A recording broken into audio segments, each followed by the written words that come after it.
कहते हैं कि दुनिया में मन सबसे ज्यादा शक्तिशाली चीज होती है। अगर किसी चीज को तुम पूरे मन से चाह लो तो तुम उसे हासिल कर सकते हो। ये मैं नहीं कहता, ये सभी महापुरुषों का कहना है।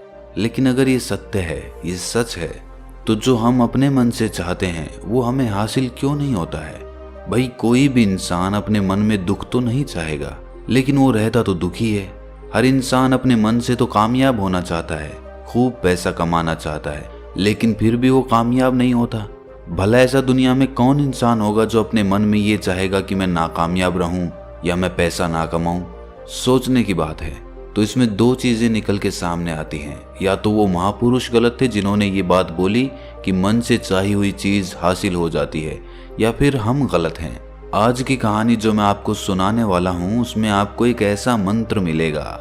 उसे समझने के बाद आपको एक ऐसा मंत्र पता चलेगा जिससे आप ये समझ पाएंगे कि अपने मन से कोई भी चीज कैसे करवाई जाती है, मन में किसी भी बात का बीज कैसे बोया जाता है। ये इस कहानी से आपको अच्छी तरह से समझ में आ जाएगा। और इससे आप ये भी समझ पाएंगे कि आकर्षण का नियम, लॉ ऑफ अट्रैक्शन कैसे काम करता है। कहानी छोटी सी है लेकिन बहुत ही गहरी है। इससे पहले कि आप इस कहानी में खो जाएं, इस चैनल को सब्सक्राइब जरूर कर लें। तो चलिए ये कहानी शुरू करते हैं। एक बार की बात है, एक आदमी के जीवन में सिर्फ दुख ही दुख थे। वो जो भी काम करता उस बेचारे का वो काम पूरा ही नहीं होता। घर में आता तो घर में कलेश बना रहता, किसी से कोई मदद मांगता तो कोई उसकी मदद नहीं करता। ऐसा लगता था कि चारों ओर से दुखों का पहाड़ उसी पर टूट पड़ा है। उसे समझ नहीं आ रहा था कि मैं इन दुखों से पार कैसे पाऊं। वो दिन रात यही सोचता रहता कि अपने दुखों से छुटकारा कैसे पाना है। इसी कारण से वो रात में सो भी नहीं पाता था। उसकी आंखों के नीचे बड़े बड़े काले घेरे बन गए थे, जो इस बात का प्रतीक थे कि वो आदमी कितना दुखी है और कितना चिंतित है। कभी कभी तो उसके मन में आत्महत्या करने के भी ख्याल आते थे, लेकिन अपने परिवार की चिंता करके वो ये कदम नहीं उठा पाता था। वो इतना दुखी हो गया कि उसने निर्णय किया कि वो इन दुखों से छुटकारा पा के रहेगा। इसके लिए चाहे उसे कितनी भी मेहनत करनी पड़े, कुछ भी करना पड़े, चाहे अंगारों पे चलना पड़े, लेकिन इन दुखों से छुटकारा हासिल करके रहेगा। ऐसे ही एक दिन उसने अपने मित्र से पूछा कि मैं अपने जीवन को कैसे सुधारूं। उसके मित्र ने उसे बताया कि तुम किसी बाबा के पास जाओ। बाबाओं के पास ऐसा मंत्र होता है जिससे सारे दुख मिट जाते हैं, जीवन खुशियों से भर जाता है और धन संपदा भी हासिल हो जाती है। तुम किसी ऐसे बाबा को ढूंढ लो, बस तुम्हारा काम बन जाएगा। उस आदमी के मन में ये बात पूरी तरह से पक्की बैठ गई कि कोई बाबा ही मेरा दुख दूर कर सकता है, और इसीलिए उसे किसी भी बाबा के बारे में पता चलता तो वो उस बाबा के पास पहुंच जाता। वो उस बाबा को अपनी समस्या बताता और उससे उसका समाधान पूछता और कहता कि बाबा, मैं कुछ भी करने के लिए तैयार हूं, लेकिन मेरी इन समस्याओं से मुझे छुटकारा दिला दीजिए। आप जो कहेंगे मैं वो करूंगा, लेकिन मेरे जीवन को सुधार दीजिए। बाबा उसे कुछ टोने टोट के बता देते थे करने के लिए, और बदले में दान दक्षिणा ले लेते थे कि ये टोना टोटका करने के बाद तुम्हारे घर में सुख शांति बनी रहेगी, बस इस टोटके को पूरी विधि के साथ करना। वो आदमी घर लौटकर पूरी विधि के साथ टोने टोटके करने लगा, लेकिन बहुत टोने टोटके करने के बाद भी उसके जीवन में कुछ बदलाव नहीं आया। इसके विपरीत उसका जीवन और ज्यादा दुखी हो गया। जो भी बाबा उसे टोना टोटका देता था वो बदले में उससे दान दक्षिणा लेता था, जिससे उसका धन भी धीरे धीरे खत्म हो रहा था। इससे उसके जीवन में दुख और ज्यादा बढ़ गए।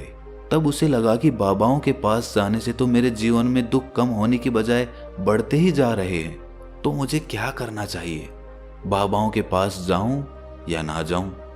फिर एक दिन एक आदमी ने उसे बताया कि तुम अपने घर में किसी पंडित को बुलाकर हवन करवा लो। हवन होगा, घर शुद्ध हो जाएगा। कोई भी बुरी ऊर्जा होगी घर में तो वो घर से बाहर चली जाएगी।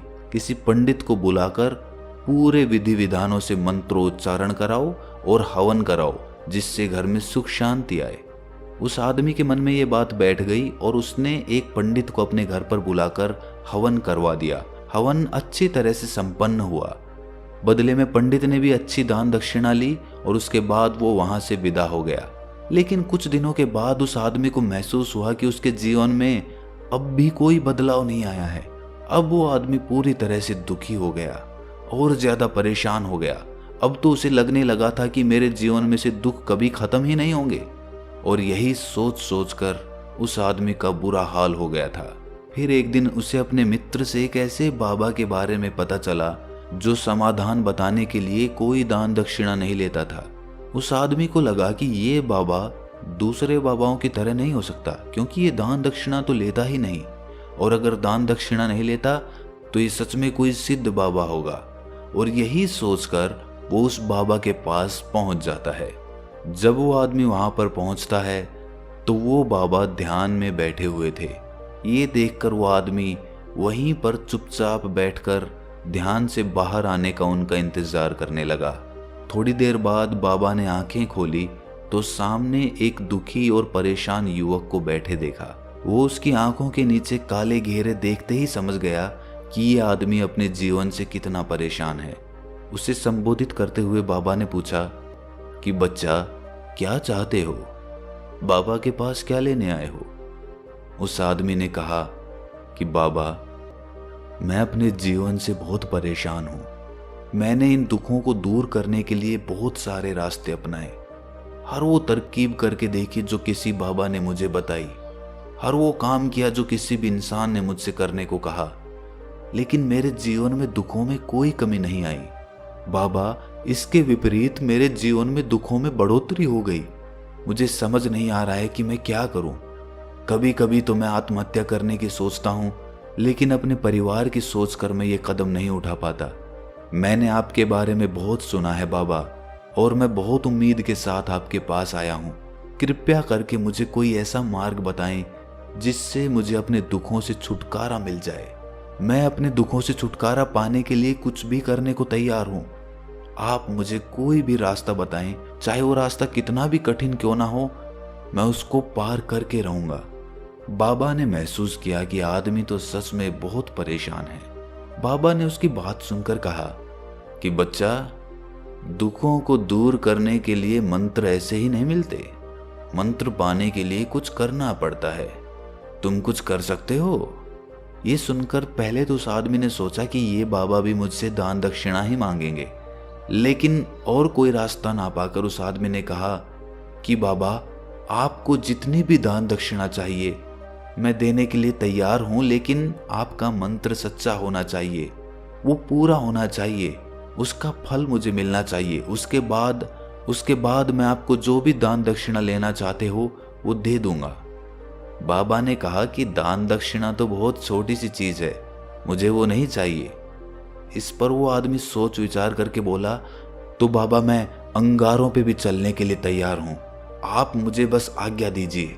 बाबा ने कहा कि अंगारों पे चलने वाली छोटी चीज मैं तुमसे नहीं कराने वाला। मैं जो तुमसे कराने वाला हूं वो बहुत कठिन मंत्र है, उसे पूरा कर पाओगे? बाबा ने कहा कि बाबा, आप मुझे बताइए तो सही, मुझे करना क्या होगा, मैं कुछ भी करने को तैयार हूं। इस पर बाबा ने उसे कहा कि यहां से जब तुम अपने घर जाओ तो रास्ते में अपने मन में ये दोहराते जाना कि मैं सुखी हूं, मैं सुखी हूं, मैं सुखी हूं। बार बार अपने मन में यही दोहराना, और याद रहे, जुबान पर ये नहीं आना चाहिए, ये सिर्फ मन में दोहराना है। ये सुनकर वो